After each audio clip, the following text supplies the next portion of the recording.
વિસ્તારમાં રહેતી વ્યક્તિ એક એક શબ્દ કેમ કેમ તોડી તોડીને બોલવો જોઈએ એ વસંત ગજેરાનો વિવાદિત વિડીયો વાયરલ થયો અને ત્યારબાદ તેમણે જે ખુલાસો કરવો પડ્યો છે એ સાબિત કરે છે। ઘણી બધી વખત નેતાઓ અને ઉદ્યોગપતિઓ કંઈ બોલી દે છે અને ત્યારબાદ એમને સમજાય છે કે મારા બોલેલા શબ્દોની શું અસર થાય છે, એમને પોતાની ભૂલ સમજાય છે।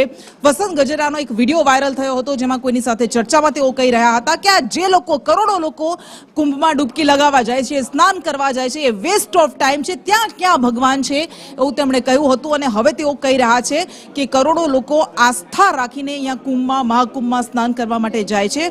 હું મારા સ્ટાફ સાથે ચર્ચા કરી રહ્યો હતો।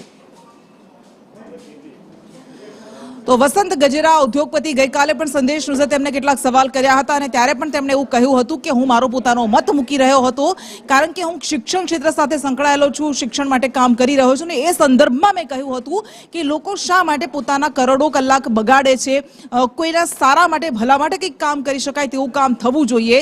અને આજે વસંત ગજેરાએ એવું કહ્યું છે કે લોકો આસ્થાની ડૂબકી લગાવે છે, કરોડો લોકો અહીંયા પહોંચી રહ્યા છે।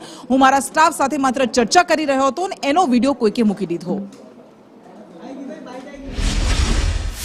દાખલા હું આપતો હતો કે ટાઈમ વેસ્ટ કરવાથી શું થાય, કઈ જ ના મળે, અને કામ કરવાથી શું બની શકે એના ઉદાહરણ આપતો હતો।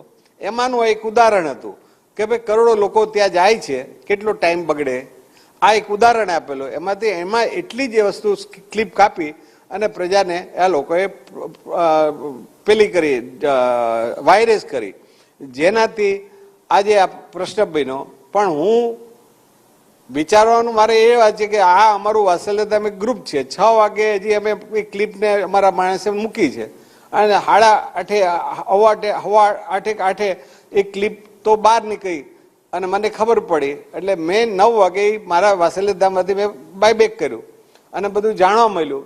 તો આવી રીતે કોઈ ટિખલ કરી છે જેણે કરી હોય એને। હવે સાયબરમાં હું આજે એપ્લિકેશન આપવાનો છું